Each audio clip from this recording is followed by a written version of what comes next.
CCB and Justice for Immigrants. We still have a good 10 minutes before the webinar starts, but I'm going to ask you folks who are on the webinar already, if you can hear us. This is basically a mic check. So if you can type in the message box down here, I'm going to ask you a question. If you can type in there that you can hear us, that would be greatly appreciated. So, yeah, close your cell phone. That if it rings in the middle of everything. I muted it, but I'll turn it off. No.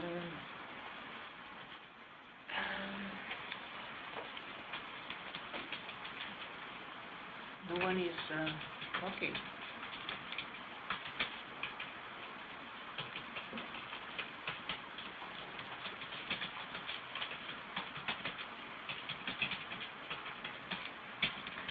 Sister Miriam. Eileen? Oh, yeah, Eileen. Miriam Mary, yeah.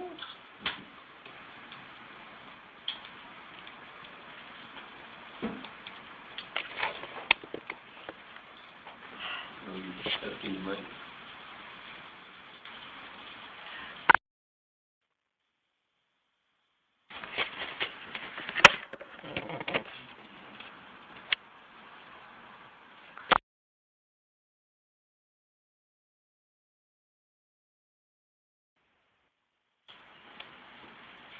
hello, if you folks can hear us, please type in the chat box down here that you can hear us.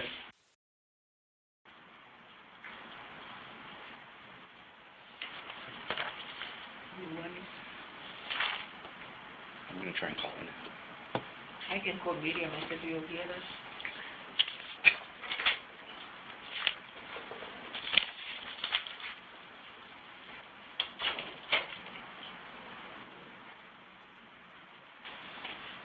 This doesn't work.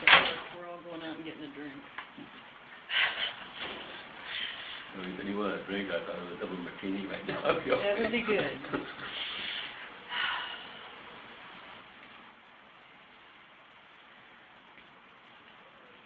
Miriam, it's me. It's Maria. Listen, can you hear us? But did you hear Tony introducing?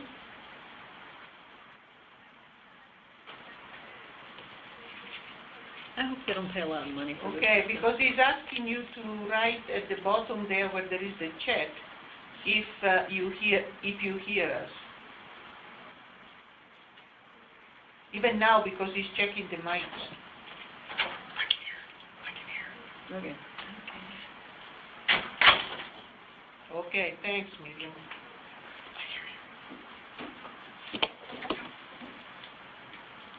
I'm going to mute us again.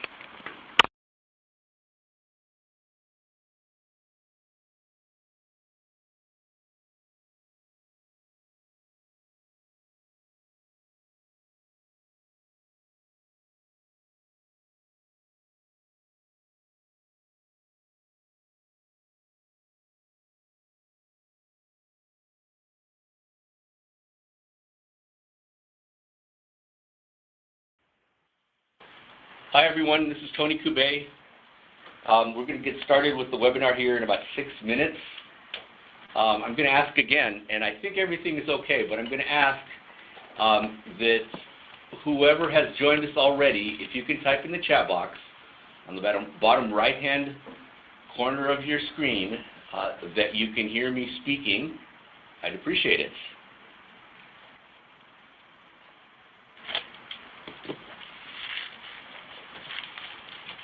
Yeah. Me. Oh, yeah.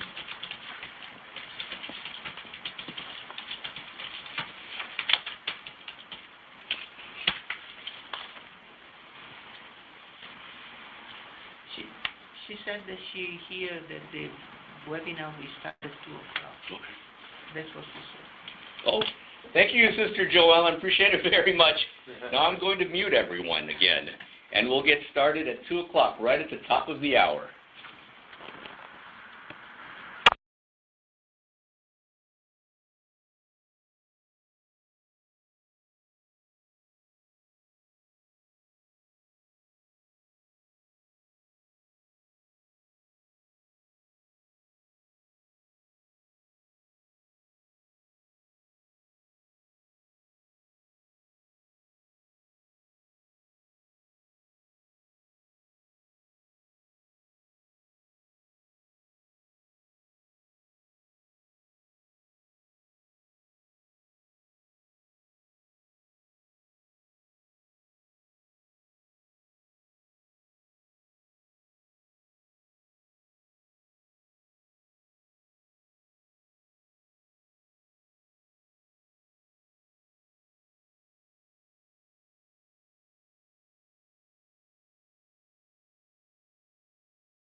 Okay, folks, I have about another minute or 30 seconds before the top of the hour.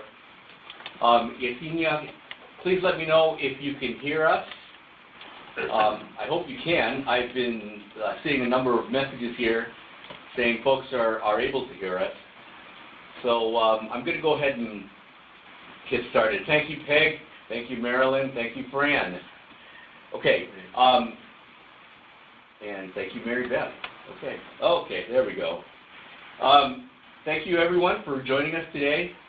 This is the JFI webinar on the root causes of forced migration. Presenting today will be 4 members of the Justice for Immigrants core member organizations, representatives of the JFI core members organizations.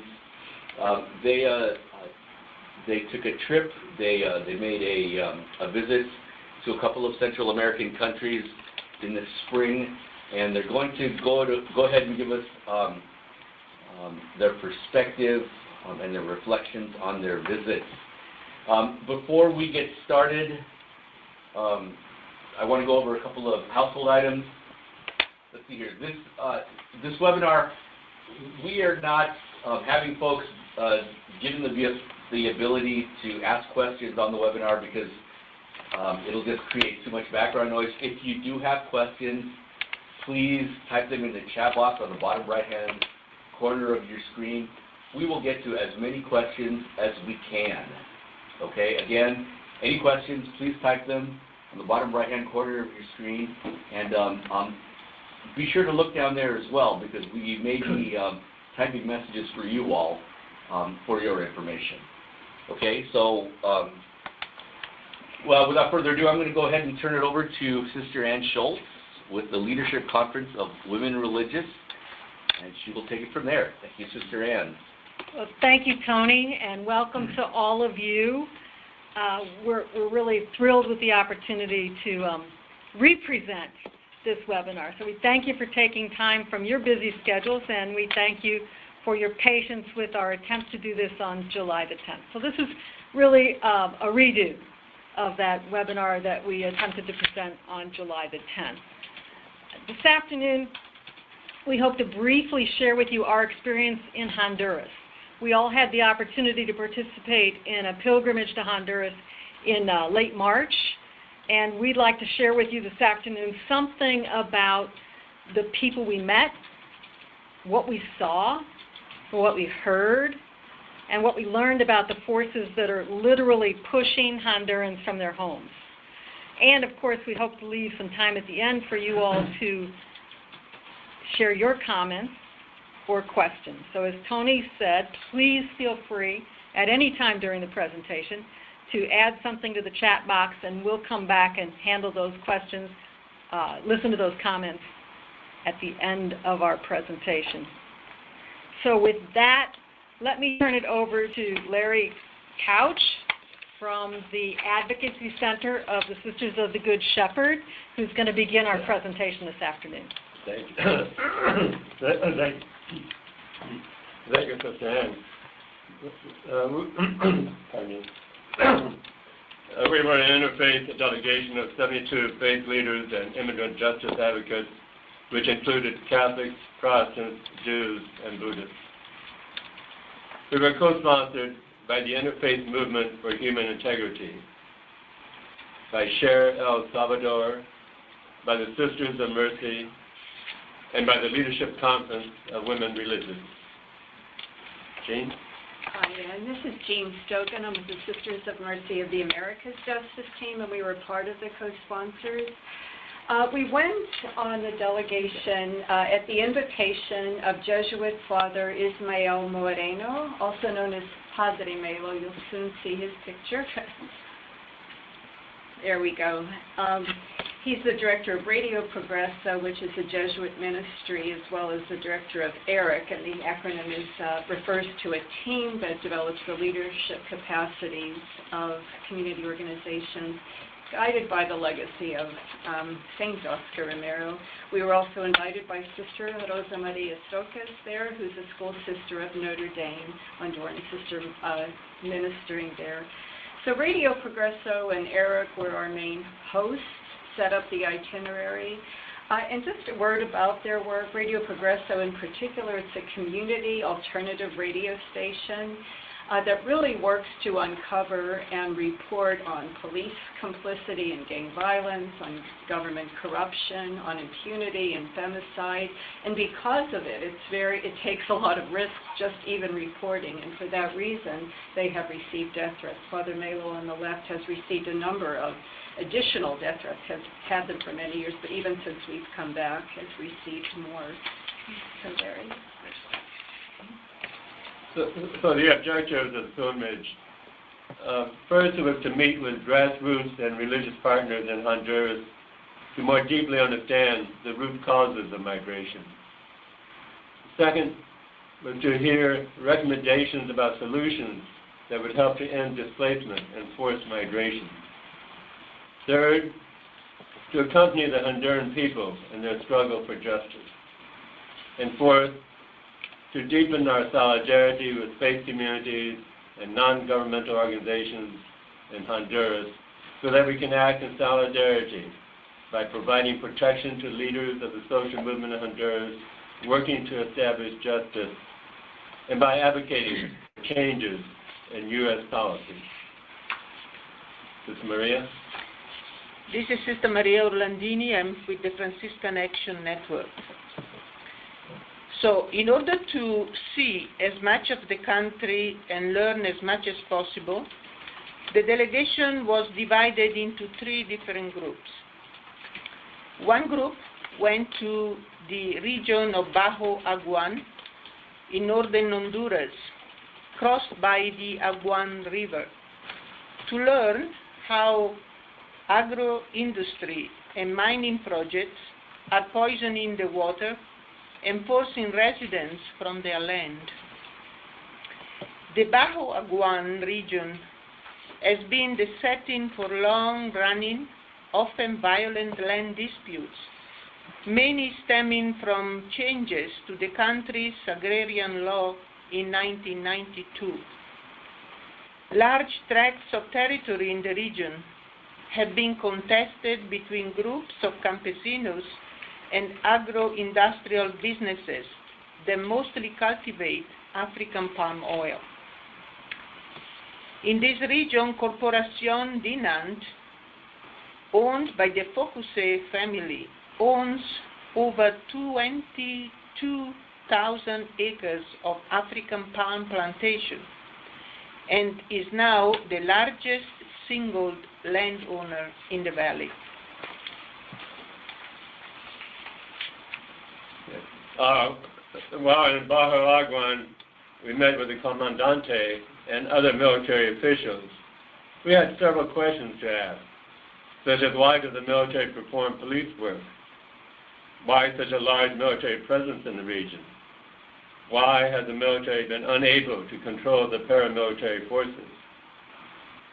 The Comandante presented the military as primarily concerned with supporting the infrastructure for schools and hospitals. The current focus is not on the large landowners, but on the small landowners who were competing with each other. Similar responses were given to our other questions. Later, we met with a local mayor who claimed that he was unjustly accused of supporting mining with the subsequent pollution of the river. However, he did agree that the military infringed on his authority. In addition, he believed the presence of the military discouraged business investment. In the evening, we accompanied a large group of community people protesting the creation of a mining refinery on a nearby river. While people of wealth can drink bottled water, poor people must rely on the river for their drinking water. My sense was that the people in power made laws that gave little regard to the people without power. When the ordinary people realized the negative impact of these laws, they protested. In response to these protests, the government criminalized the protesters. Sister Maria? Another group went to the region of Santa Barbara in the southwest of Honduras to meet with communities affected by 3 hydroelectric projects that threaten their home and displace hundreds of people. The fight has been fought by the local Lenca, indigenous people living in this area. The project threatens to desiccate the river and the communal farmlands. The river is a critical resource of life for washing, fishing, swimming, with important cultural and spiritual values as well. After the assassination of Berta Cáceres, an activist and well-known advocate for land and water rights for her Lenca people, and after violent incident in the beginning of 2016, the project's funding was suspended. The delegation also met with pro-biosphere organizations. Biosphere reserves are a coordinated global network of protected areas designed to ensure the conservation of global biological diversity. This delegation also spent the night in homes and experienced the hospitality and at the same time the poverty of the people of this region. For folks who are looking to try and get the picture of the webinar, you may need to go to the upper right-hand corner where there's the red JG and the event board.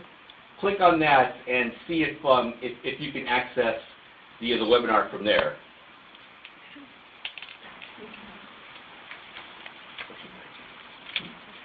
Jean? And the last group, and we'll get the picture in a second, went to San Pedro Sula. And San Pedro Sula is the second largest city in the country. In the early 2016, it was named the murder capital of the world, just for the volume of murders given the violence not only of gangs, but in the gangs with the collaboration of police in the area. But as hard as it is, we met with amazing women who are leading the struggle for justice, and we heard from leaders in different colonias, neighborhoods that are threatened with eviction. One of the groups was with the Women's Forum. The Spanish word is Foro de Mujeres. It's a group that really focuses on documenting femicide, so the violence against women, either domestic violence or state-sanctioned violence, which happens with near total impunity, so no one is charged for crimes. We'll get into the impunity issues later, but this group not only documents but also forms support networks for women who have been victims of violence and the discrimination. Another group we met with was, the acronym is MEEMIH, translated the Independent Monitoring Team of Honduras, and it's a group of women who document abuses in workplaces, so in sweatshops, known as maquiladores, or domestic laborers, those working in international agribusiness. So it both documents the abuses and the violence and wage theft, and it also helps women claim their rights, so it does workshops. Another group was called Tejedoras de Sueños, translated Dreamweavers. That's a mercy ministry in which women who have experienced violence or who are being threatened can grow in self-confidence, knowledge, skills, and nonviolence. Sister Ann. So we also had the opportunity to meet with local leaders in 2 colonias, 2 neighborhoods in El Progreso, and the leaders in a border community on the outskirts of San Pedro Sula. All 3 communities are threatened with violence and eviction from their land by the municipal authorities. You know, these are families, committed people who've built their homes and paid their rent and sunk their roots into these communities. And they literally have no place else to go. And in both cities, both El Progreso as well as San Pedro Sula, we had the great pleasure of spending time with some other amazing women working with some amazing children who are transforming the future of Honduras one child at a time. In San Pedro Sula, we visited a home for children and youth living with HIV, sponsored by the Sisters of Mercy.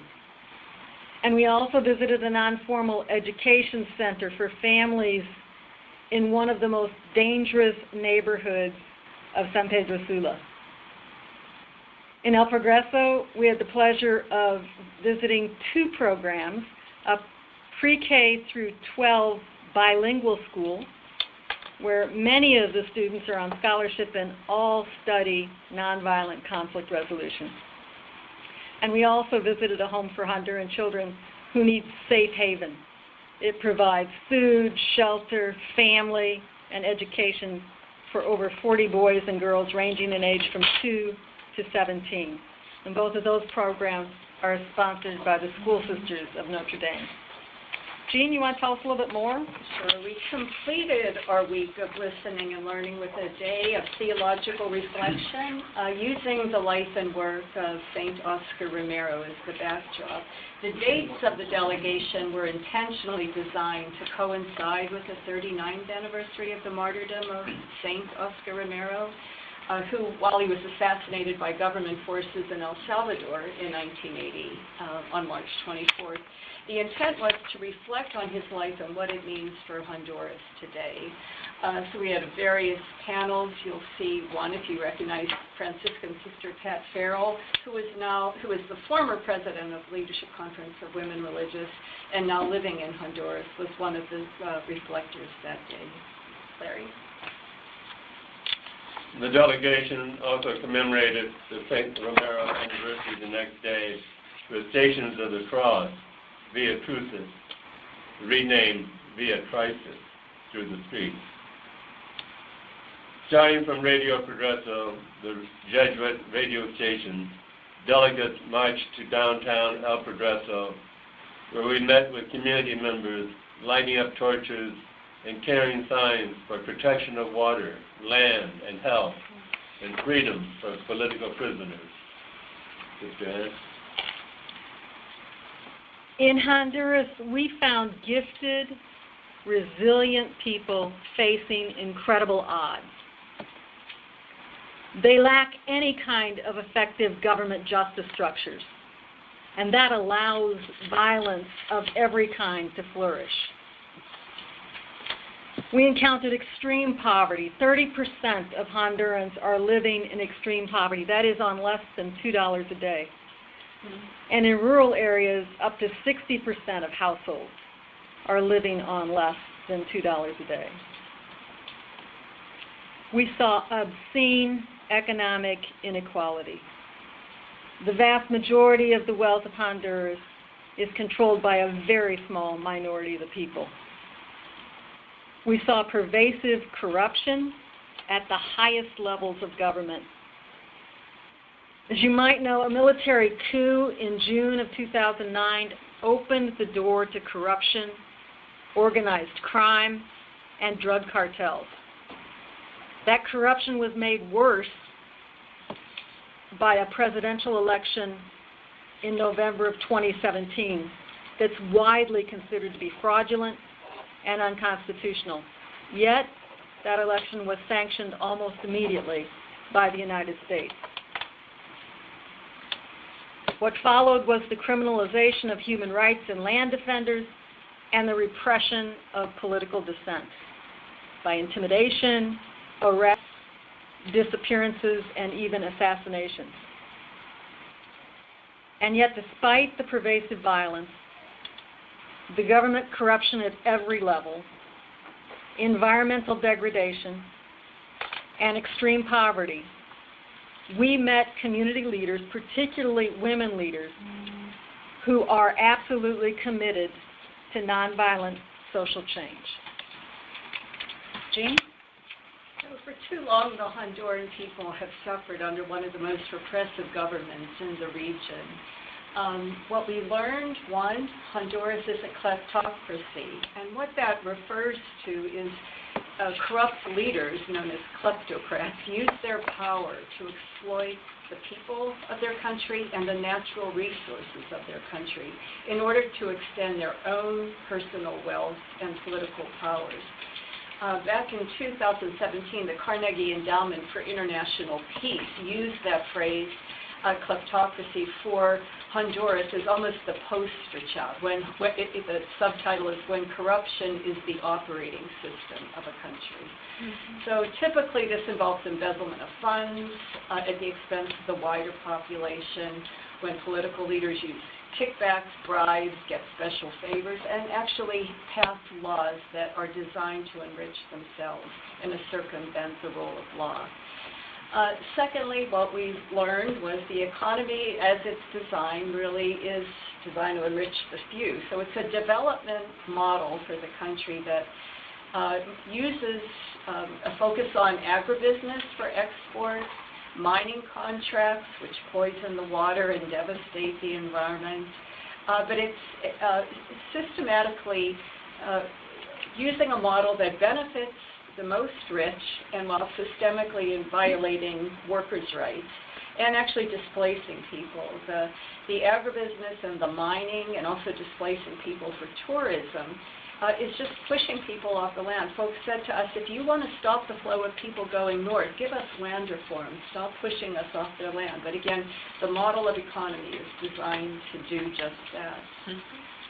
Third, U.S. policy helps cause forced migration, and this is long-term, but for decades the U.S. policies, both economic and military, have contributed to the current state of poverty and violence in which people are fleeing. So that means U.S. policy has supported the militarization of the state, supporting the military and the police, which are fully corrupt, and it's been supporting the Honduran government. As Sister Ann said, there was not only the coup, but the illegitimate presidency of Juan Orlando Hernandez, who ran a second term against the Constitution. And then, not only did he run again, and it was illegal to even run, there was such blatant fraud that even the OAS, again, said this was not a legitimate election. But the U.S.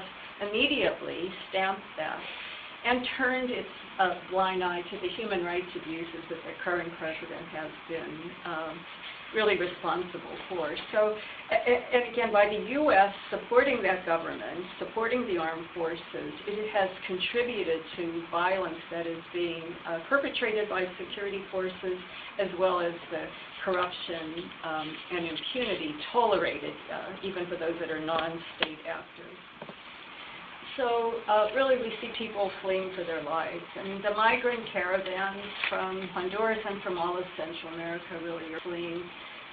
They're a modern-day exodus of the people of God fleeing, really, and they're fleeing violence, corruption, impunity, environmental degradation, and again, in large part, contributed to by policies that this government has kept in place. Sister Ann?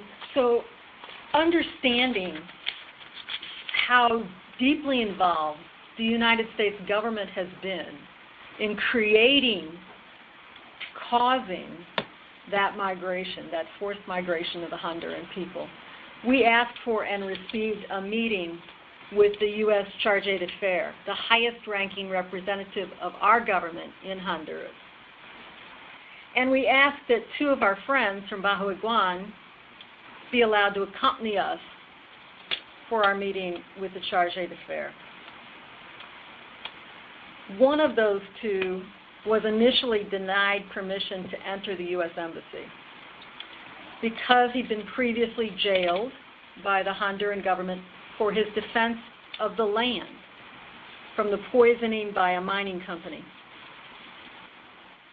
After a somewhat lengthy negotiation, the embassy staff relented, making space for our friends Juan and Juanita to speak in their own words. It was probably one of the most significant accomplishments of our pilgrimage. We were able to make space for Honduran people to address our government about the U.S. role in the root causes of forced migration. And it also gave us our delegation a chance to share our own findings. We asked for just two things of our own government represented in Honduras. We asked the embassy to re-examine the certification of U.S. aid in the wake of the continued corruption, human rights abuses, government-sanctioned murder, and the repression of social movements by the Honduran government. And the second thing we asked for was we asked that the U.S. Embassy use its diplomatic influence to protect Honduran environmental and human rights defenders from those in the government and in the business community that continue to threaten their lives. Maria? And so when we are back here in the United States, what are we asking our Congress? Representative Hank Johnson of Georgia, alongside with 65 members of Congress, has reintroduced the H.R. 1945, that is the Berta Cáceres Human Rights in Honduras Act. So what does this bill and why are we supporting it? This bill will work to ensure that the Honduran government, military and police cannot commit crimes or acts of violence against the Honduran people with impunity. It will also, by suspending the United States security assistance to Honduras until such time as human rights violations by Honduran security forces ceases and their perpetrators are brought to justice. This bill is inspired by Berta Cáceres' legacies of activism that inspired the world, but the Honduran government failed to protect her. It has been 3 years since her assassination. Also, this bill is being referred to, already has made steps in the Government Committee on Foreign Affairs and also to the Committee of Financial Services. So the bill is moving on. The second thing that we are asking our Congress is to recognize U.S. culpability. We ask that the Congress must do all in its power to reform, first, the U.S. foreign policy, including economic policy towards Honduras that enables a model of development that is harming people and the environment, and second, that the U.S. immigration, any U.S. immigration, refugee, and asylum policies. Larry. Thank you. So now we're back home after our pilgrimage. And what do we promise? We promise we will never forget. We will not be silent. We will stand in solidarity with the people of Honduras and all those who are denied their dignity and rights.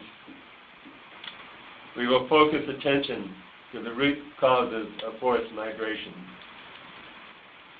We ask the Justice for Immigrants campaign to increase this focus on root causes and hold our own government accountable for its complicity in forced migration, rather than our government blaming the victims, the immigrants, and refugees. Sister Maria? And so we want to conclude this sharing with a prayer. O God of truth and love, hold up the people of Honduras in their struggle for justice in a world of impunity. Embolden them as together they seek solutions to difficult problems. Hold them together in your arms as they seek safety in a scary world. Hold us up, O God, as we too struggle to work for justice here in our country, and bring light to our governments unjust immigration, and failed foreign policies. Stay with us, O God. The journey is long. Amen. Amen. Amen. Thank you, Sister Maria, for the prayer. Folks, if you have any questions for the presenters today, I'm going to ask you to type your questions on the bottom right-hand corner in the chat box there. We have a question here from Sister Marie Lucy. I'm going to go ahead and let these folks fight it out. Who's going to answer it? Go ahead. I could start. This is Jean. In terms of the question, have there been any changes for better or worse since we've been there? I would say for the worse.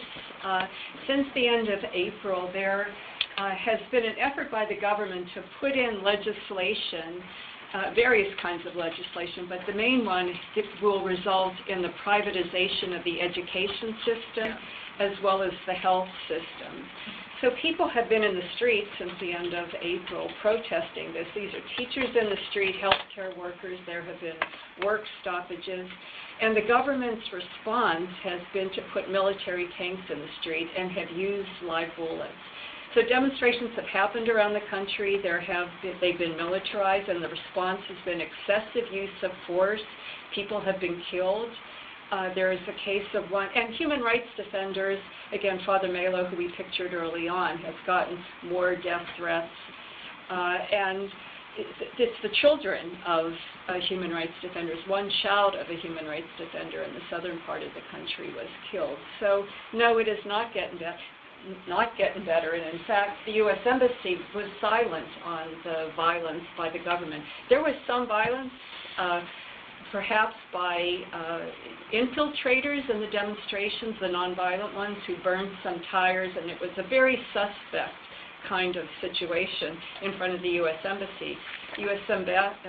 Embassy officials denounced that violence, but has remained silent for the months of violence that have been a reaction of the military security forces on nonviolent protesters. So it's still of grave concern, and people are still fleeing. Great question from Mary Ellen. Do large corporations contribute to the root causes, and if so, which ones in particular? Well, I would look at some of the corporations. I don't have names of the U.S. Point. Sister Maria talked about the Dinant Corporation, right, which I know has investments from, it's a Honduran company, but it has investments from all over. So we could get that for a follow-up for anyone who wants to. It's more like, in terms of corporations, like agribusiness or for the African palm oil. I mean, that is destroying the economy of small farmers. So is it one business? Is it a whole it's a model of development that's doing it. And then there's Walmart is in Honduras, and big, some of our U.S. franchises. And again, a Walmart destroys all the small businesses in a country. So it is particular corporations, but it's also a model of development that's destroying small producers globally, really. I might mention about the African palm trees. They're not native to Honduras, and they require a lot of pesticides to keep it going. And they're displacing the traditional workers from their jobs. Mm-hmm. There was a request from Beth Delaney to post the prayer that Sister Maria gave. And Beth, I will ask Sister Maria for the prayer, and I will include that slide in the webinar presentation so that when folks view this or download the PowerPoint, the prayer will be included in there. That's fine. Great question from Sue Weischer. We're able to see how the leadership of the Honduran Catholic Church is responding to the crisis. The current Cardinal Rodriguez, even since the coup, has had a very questionable maybe silence in the face of some of the human rights abuses, and had played a careful role. He no longer is the head of the Bishops' Conference. We didn't meet with Honduran officials church officials on this trip, though in past trips we have. and have attempted to. What I will say is the current Bishops' Conference made some very strong statements. About a month ago, the National Catholic Reporter carried a story, and I'm blanking on it was about 3 weeks ago, but if you go on that, and it's really an article on the Honduran bishop's statements, and a couple of us were interviewed for it. So this last period, since the end of April, when I said these protests, the military strengths have been in the streets, the church has spoken out actually quite boldly. Not only the U.S., the Honduran Catholic Church, but a number of the other denominations. And this was new, to see all these church institutions speaking up. So, which means, so bad was it that they had to. So it's been a sign of hope. The church has been a sign of hope in this period. I think there's something different about this period. I mean, my experience with Honduras goes back 30 years or more. And I have friends who've been in Honduras for longer than that, some of whom are Hondurans. And the comments that I've gotten are that this is different. The Honduran people are more engaged politically than they have been in a long time. Faith plays an enormous role in the lives of the Honduran people and in their motivation for social change. So this is a kind of movement that I think we're going to see continue to grow, and it's based not just in politics, but also in a deep understanding of the call of the gospel to justice for all of God's people. So I think, hopefully, in a nonviolent manner, we may see some increasing change in Honduras. But while things have not gotten better since we were there, I think the long-term prognosis could be positive. Sue Weischer, thank you for noting that for us, and we'll ask folks before they respond to questions to identify themselves. I would just add one thing to the comment. And this is Larry. Larry Couch. Sorry, Larry Couch speaking. I would just add one other thing, but the presence of international observers really helps the team. Right. There's a question here about taking action against Walmart and put pressure to respect the rights of people in Central America. I'll let Jean answer that. Sure, Jean Stoken. There is not like a current, quote, campaign against Walmart. We could say that it's Walmart in every country, right? It's the globalization, it's the model of the Walmartization of large corporations that are taking over small producers. So there's not an easy answer on that. And even how do we stop caravans? How do we, if that's even what people challenge us with, or stop the flow? We have to change the conditions of poverty and violence in a country. And that's not going to be helped by just funding a few projects. It's policies that have to change. So the model of development, the CAFTAs and the NAFTAs, the free trade, is great for our agribusiness up here. It's crushing the economies of these countries. So it's not going to be a quick turnaround. We have to educate people on how models of development have to be different, where the U.S. invests its money. In terms of the violence, what we can do, though, is this Berta Cáceres Act. If the U.S. would stop funding the government, the military, and the police of Honduras, that would have an immediate message and change. So going back to that Berta Cáceres Act, there's a website where you can see if you're a congressperson. It's only in the House of Representatives now, not in the Senate. We're trying to get a Senate companion bill, but you can find if yours is among the 65 co-sponsors. The website is just solidaritycollective.org. If you go under Take Action, you'll see the Honduras one. But so it's more the policy change that has to happen versus programs that are going to make the difference. Yeah, and this is Ann. I would second that. I think we'd have much better use of our energy would be to focus on U.S. government policy, rather than try to direct our concerns at any single U.S. corporation. So the Berta Cáceres Act is a wonderful place to begin. It really would make a difference. There's another bill that's been introduced in both the Senate and the House called the Central American Women and Children Protection Act. Again, if you Google that, you'll come up with the bill numbers as well as the sponsors.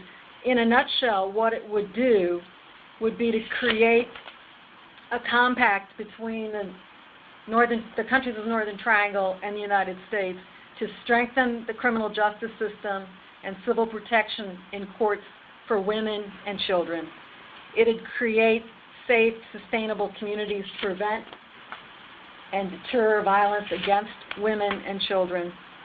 It would help to build safe schools and promote prevention and early detection of gender-based and domestic abuse, which is a huge issue in Honduras. And it would provide security within the region for families and unaccompanied children fleeing domestic gang or drug violence. It would provide no funds directly to the governments of El Salvador, Guatemala, or Honduras. The funding would all be directed at non-governmental organizations like Catholic Relief Services to put some of those programs into place. So that begins to get at the immediate need, and legislation like the Berta-Cáceres Act gets at some of the underlying causes, the militarization and the U.S. support of that militarization in Honduras. So I'd really suggest we direct our energies at the U.S. government particularly. Right. Because it's our policy over 30, 40, 50 years that's created the kinds of conditions that exist, that's promoted the kind of development model, that extractive development model that Jean talked about. And we still live in a democracy, so we have some influence over our own government. Walmart, I don't know. This is Larry. With the current situation, giving money directly to the Honduran government really makes the bad situation worse. That there really is no difference between the military, the police, and the gangs. So in effect, when you give money to the government, you're giving money to the gangs. Yeah. Great. Thank you for your insight and your recommendations, Jean, Sister Ann, and Larry. Question from Judith Southworth in Maine. Is there any movement toward recognizing Central Americans as legitimate refugees eligible for resettlement in the U.S.? By the current administration? No. And that's Sister Ann speaking, okay? No. I mean, in fact, what we're seeing from this administration, at least what we're hearing is rumored, is that this administration would like to go to a zero refugee policy. So the notion that the Trump administration might be interested in extending refugee status to Central Americans seems a little far-fetched at this point. A good idea, because what these people is in fact, this is a refugee crisis that we're seeing, and we're treating it like a law enforcement crisis. And we've got to completely rethink.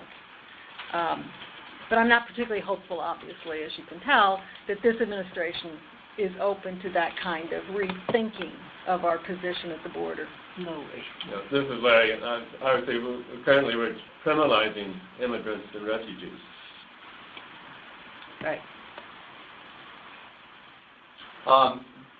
Great questions. Oh, I forgot to make questions there in my last comments, plural, at the end there.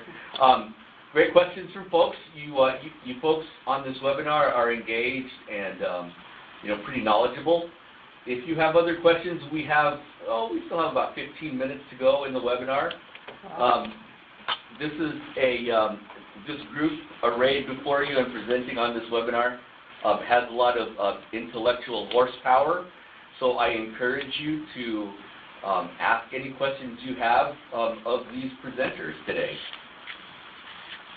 And while we're waiting, I'm just going to give this is Jean Stogan, I'm going to give the website where you can find a summary report from our March 2019 delegation. A larger report is coming out, but there's one called U.S. Responsibility and Roadmap for Change. But the website currently where you'll find it is on SHARE Foundation's website, which is SHARE, SHARE hyphen El Salvador.org And at the very bottom, go to the Honduras page, and you'll see. And in fact, I think on the Honduras page, the first item is the NCR article, I believe, on the Catholic churches speaking out in Honduras, and the second item is a link to this report. Thank you.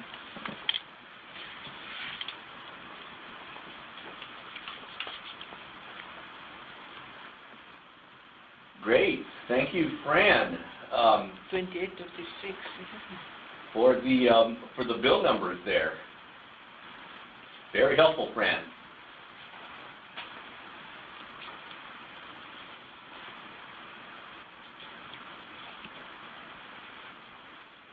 You're welcome.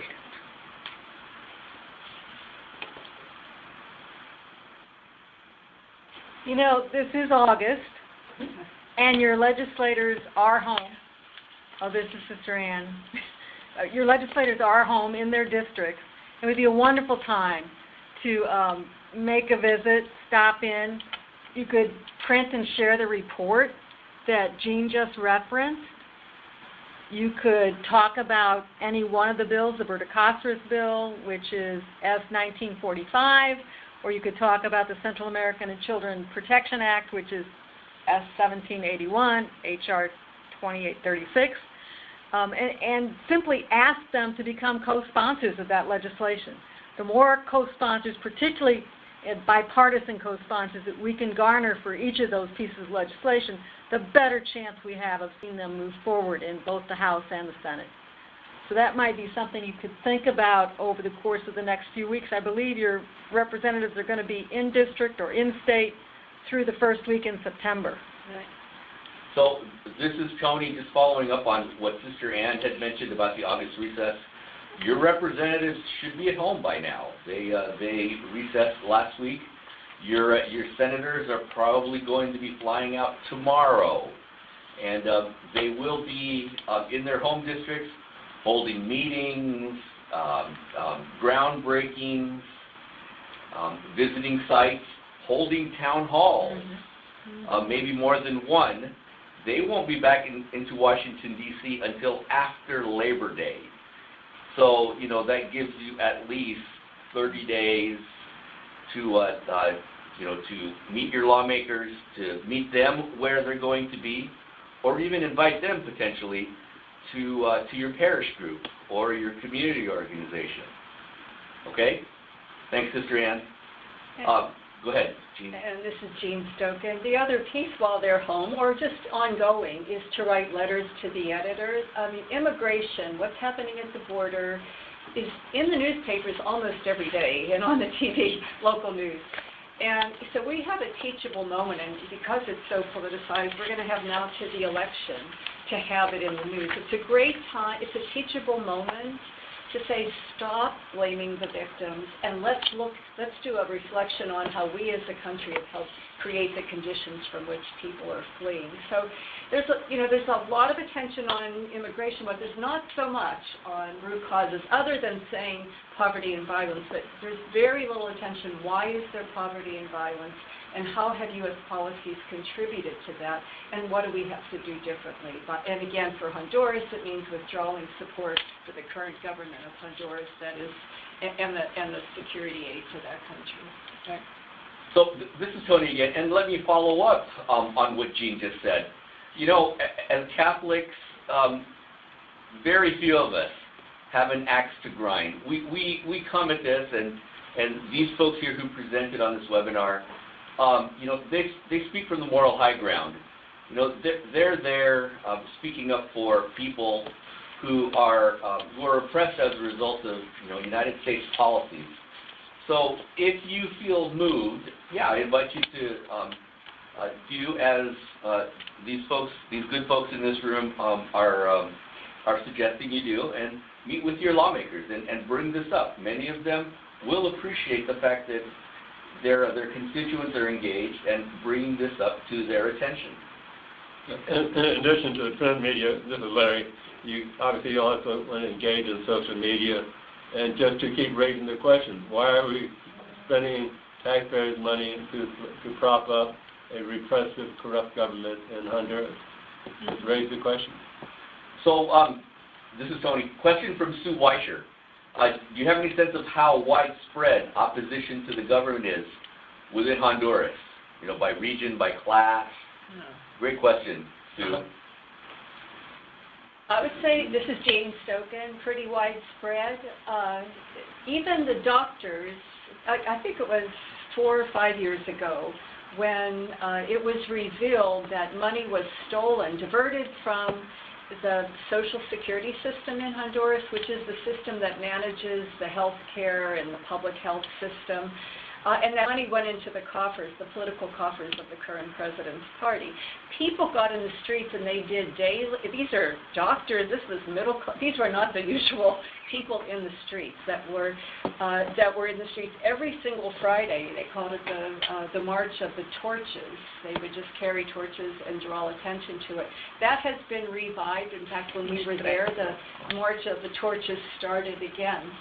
Again, after that, starting in April and in May, there's been a number of work stoppages by teachers, by healthcare workers, again, related to the bills that were going to be that are going to lead to the privatization, and also to destroy the strong unions of the teachers and the healthcare workers. So I think it's growing. If the U.S. was not supporting the current government and the current elites, I believe it would probably collapse the government, because the opposition is, the corruption is just so blatant. The impunity, again, 95% impunity. If someone is killed in your neighborhood, there's 95% chance there's no investigation, let alone any kind of punishment. So it's so blatant and so bad that most see it pretty clearly.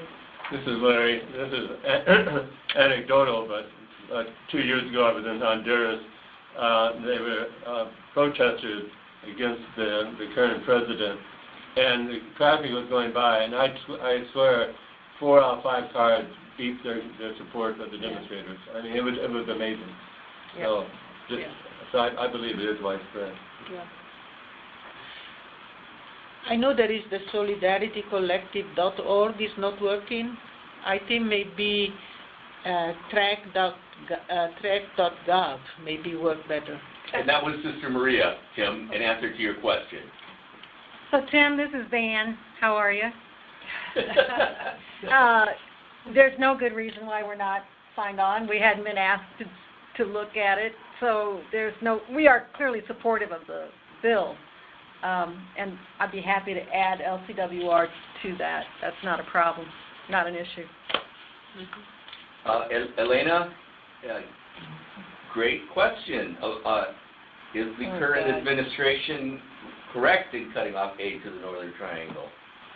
That too is a mixed bag, because when they say Northern Triangle, each of those countries are different.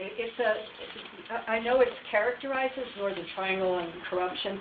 I would let money go to El Salvador. It's not the same conditions as the government of Honduras. So one is you have to separate it.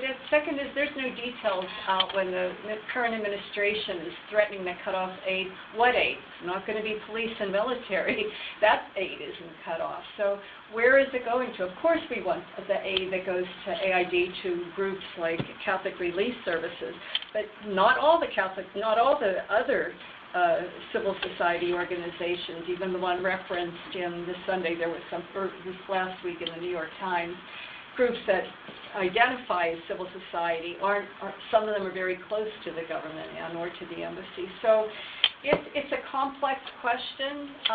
Our sisters in Honduras, this is Gina, and speaking to our Mercy sisters, when, they would be fine with cutting off aid, because it never even the development aid, most of it does not trickle down to them. So any money going to the central governments of these countries, we would be against. But it's not posed in the policy circles like that. It gets mixed.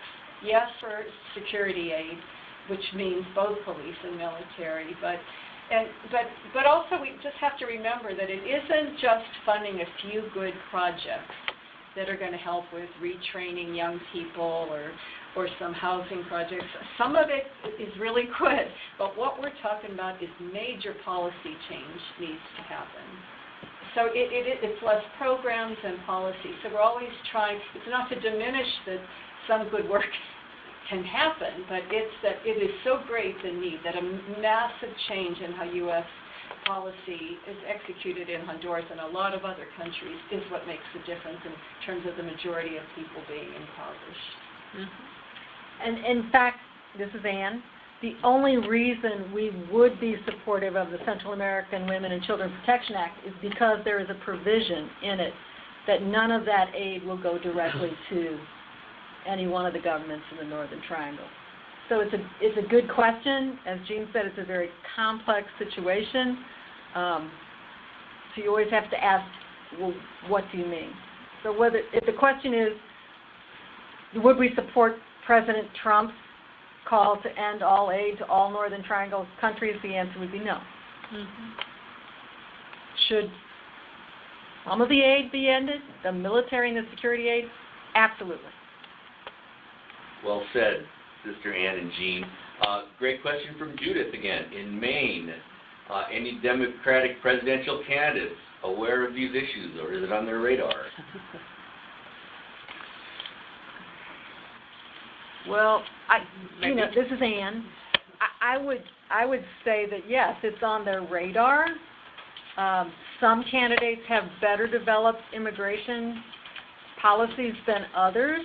I think you need to look at each of those individually, and I think we need to question them more deeply about those policies and how they and whether they are concerned about root causes. I mean, it's worth asking deep questions if you get the opportunity, and taking a look at every one of the 20 candidates' websites and seeing what they have to say, particularly about Northern Triangle countries and Honduras, perhaps, but also about the policies that they're suggesting to protect children and families at the border, to ensure that the United States remains a refuge for those who are suffering, that our asylum policies are in line with international law, all of those kinds of good questions. And just to expand a little bit of what Ann said, if you followed the debate last night, the root causes question came up. And so they are aware that in order to solve the issue of immigration and at the border, you cannot solve it unless you go and look at the root causes, why people are flying, so are running away from the country. So they are aware because it came up last night. And I just want to, this is Jean Stogan, again want to add a positive spin to, because we've been talking about harsh realities, but as we mentioned in a number of our stories, we met incredibly beautiful, courageous people. Hope is sick. In fact, one of the greatest exports of Honduras, referencing an old Jesuit friend, Dean Brackley, one of the greatest export is hope. Because we met people who are willing to risk their lives for social change. They are in the streets. We know some of them who have been killed. So the role of accompaniment, and for all of us, whether it's going down, whether it's the Berta Cáceres Act, anything we can do that ups the level of that people are watching, the people caring, how do we develop more solidarity? Even asking your congressperson to call the State Department and say, will you speak out on, say something on human rights? That helps keep alive movements in the country who are risking everything. They need us to be able to monitor, to do solidarity in whatever way we can. But they are incredibly beautiful. It's people that are risking their lives. I felt like we met thousands of Jesuses down there who are risking their lives in order to stand on behalf of the poor and are getting threatened for it. This is Larry. In one demonstration, there are these young people who are demonstrating against the government, where the police were there, and the police know where these young people live. So they're young people being very courageous, not only in that moment, but when they go home, they know that they're very vulnerable. But they believe so passionately in what they're doing that they're willing to risk it. And I think we as Catholics and other people of faith or no faith, we need to take risks also to support the people of Honduras. Amen. Amen. Amen. And, with that, we are at 2:59. Since we started a little bit early, and I know that My colleagues here, these wonderful presenters, have a lot going on, and I know Sister Ann has been traveling. I want to thank you all for joining us today. I want to thank our presenters, Sister Ann Schultz with the Leadership Conference of Women Religious, Sister Maria Orlandini with the Franciscan Action Network, Larry Couch with the Sisters of the Good Shepherd, and Chief Sokin with the Sisters of Mercy of the Americas. Thank you for presenting today. Thank you, folks, for spending an hour with us. If you want a copy of the recording, if you want a link to the recording and a copy of the presentation, the PowerPoint, please send me an email. It is right there on your screen. I will leave this up for a little bit longer. Thank you very much for joining us. God bless you. I hope you all have a wonderful feast day of St. Ignatius of Loyola, which is today, and blessings to you and your family. Thank you very much, all. Bye-bye. Thank you, Tony. Thank you.